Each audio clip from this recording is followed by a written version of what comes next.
Israel और Hamas के बीच हुए ऐतिहासिक शांति समझौते के बाद भी तनाव पूरी तरह से खत्म नहीं हो रहा है, बल्कि बढ़ता जा रहा है। शांति पहल के पहले चरण के तहत हमास और इसराइल ने बंधकों और कैदियों की रिहाई पर सहमति जताई और यह प्रक्रिया शुरू भी हो चुकी है। लेकिन इस बीच हमास की ओर से आए ताजा बयान से संकेत मिलता है कि समझौते के आगे के चरणों में अड़चनें आ सकती हैं।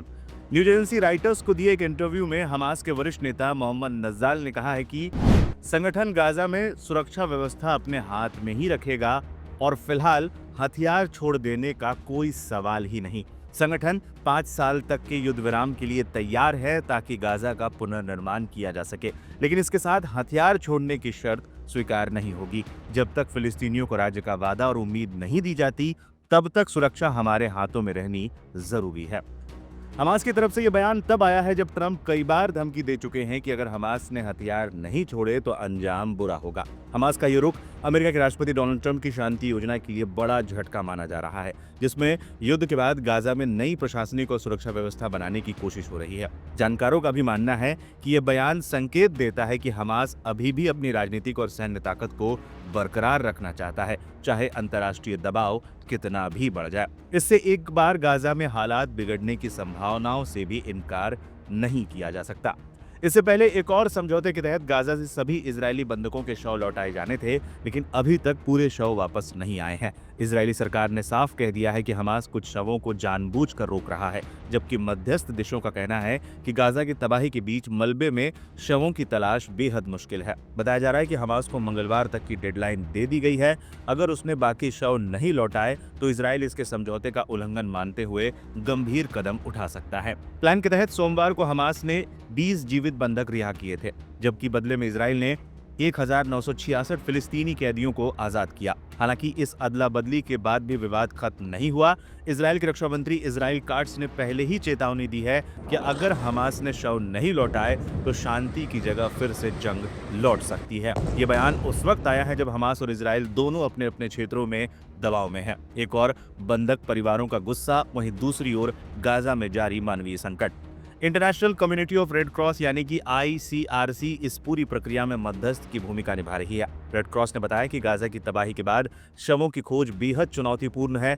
कई जगहों पर मलबा इतना ज्यादा है कि टीमों को बॉडी बैग, ठंडी गाड़ियां और भारी उपकरणों के साथ कई दिनों तक खुदाई करनी पड़ रही है। रेड क्रॉस का कहना है कि हर शव को गरिमा और सम्मान के साथ वापस करना इस समझौते का सबसे अहम हिस्सा है, क्योंकि बंधकों की मौत के बाद भी परिवार उनके आखिरी संस्कार का हक चाहते हैं।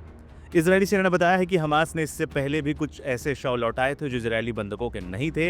इससे यह प्रक्रिया और जटिल हो गई है। इजराइल अब इस बात की जांच कर रहा है कि गाजा में बाकी शव कहां और किस हालात में हैं। दूसरी ओर बंधक परिवारों का धैर्य अब जवाब देने लगा है। तेल अवीव में लगातार विरोध प्रदर्शन भी हो रहे हैं। प्रदर्शनकारियों का कहना है कि उनके परिजन जिंदा हो या नहीं, उन्हें हर हाल में वापस चाहते हैं। गाजा से लौटे शव अब शांति की उम्मीद नहीं, बल्कि एक और बेचैनी और अविश्वास का संकेत बन चुके हैं। हमास और इसराइल के बीच 2 साल बाद जंग थम चुकी है। इस जंग के थमने के साथ ही गाजा में नई उम्मीद जगी है। धीरे धीरे गाजा वासियों की जिंदगी भी पटरी पर आने लगी है। ये सब हो पाया है ट्रंप के गाजा पीस प्लान की बदौलत। लेकिन इस समझौते को एक हफ्ता ही गुजरा है कि ट्रंप ने एक बार फिर हमास को बड़ी धमकी दे डाली है। डोनाल्ड ट्रंप ने साफ साफ बोल डाला है कि हमास ने अगर अभी भी गाजा में खून खराबा जारी रखा तो उनको अब छोड़ा नहीं जाएगा और उन्हें गाजा के अंदर घुसकर खत्म कर दिया जाएगा। इससे पहले गाजा में 2 सालों से ज्यादा समय से जारी युद्ध को रुकवाने का क्रेडिट ट्रंप को ही दिया जा रहा है। इजराइल और हमास ने बीते हफ्ते अमेरिका की मध्यस्थता में तैयार किए गए इस शांति समझौते वाले प्रस्ताव पर सहमति जताई थी। यह प्रस्ताव 10 अक्टूबर से प्रभावी हो गया है। ट्रंप ने गुरुवार को ट्रूथ सोशल पर एक पोस्ट में हमास के लिए वार्निंग जारी की है। ट्रंप ने लिखा है कि अगर हमास गाजा में लोगों को मारना जारी रखता है जो समझौता का हिस्सा नहीं है, तो हमारे पास अंदर जाकर उन्हें मारने के अलावा कोई विकल्प नहीं होगा। ट्रंप ने इससे पहले भी हमास को सख्त चेतावनी जारी की थी। ट्रंप ने कहा था कि अगर हमास हथियार नहीं डालता है तो और सभी बंधकों को नहीं लौटाता है तो उसके खिलाफ अब तक की सबसे बड़ी कार्रवाई की जाएगी। ट्रंप ने व्हाइट हाउस में पत्रकारों से बातचीत में कहा था कि मैंने हमास से सीधी बात की है और पूछा है कि क्या वे हथियार डालेंगे, तो उनका जवाब था कि वे ऐसा करेंगे। उन्होंने मुझसे यही वादा किया था और अब या तो वे हथियार छोड़े या हम उनके खिलाफ आवश्यक कदम उठाएंगे।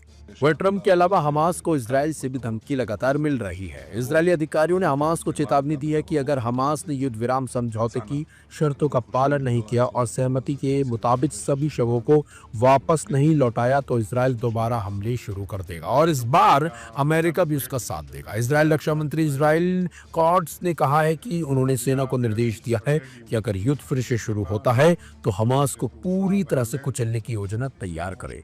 इजरायल के रक्षा मंत्री की ओर से जारी एक बयान में कहा गया था कि अगर हमास समझौते का पालन करने से इनकार करता है तो इजरायल अमेरिका के साथ मिलकर लड़ाई फिर से शुरू करेगा और हमास को पूरी तरह से हराने और युद्ध के सभी उद्देश्यों को प्राप्त करने के लिए कार्रवाई करेगा।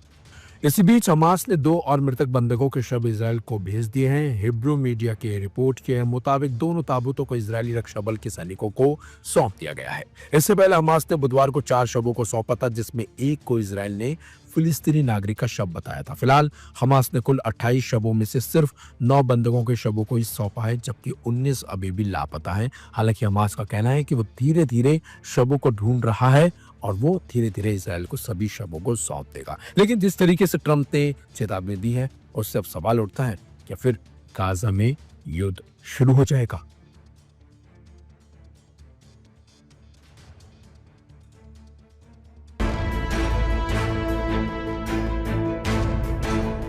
करीब 20 ताकतवर अरब देश और मुस्लिम मुल्कों के नुमाइंदे, साथ में खुद प्रेसिडेंट ट्रंप की मौजूदगी, जिनकी गारंटी से गजा का सीजफायर समझौता होता है। ये उस जंग को रोकने के लिए हुआ जो 2023 से लगातार जारी थी और इसराइल की आक्रामकता ने गजा को धूल में बदल दिया। हमास और इसराइल के बीच जंगबंदी में सऊदी, कतर, मिस्र, यूएई, तुर्की, पाकिस्तान जैसे मुल्कों के राष्ट्राध्यक्ष या प्रतिनिधि मौजूद थे और इन देशों ने प्रेसिडेंट ट्रंप के गजा पीस प्लान पर खूब कसीदे भी पढ़े। लेकिन सीज फायर प्लान की गारंटी लेने वाले सभी देश इस प्लान के अमल होने पर कितनी नजर रख रहे हैं, ये बड़ा सवाल है। खबर आ रही है कि इसराइल ने गजा में अनाज और जरूरी चीजों की रसद फिर रोकना शुरू कर दी है और अरब और मुस्लिम देश चुप हैं, जबकि मिस्र की रफा बॉर्डर से ही ये रसद इसराइल को भेजी जा रही है।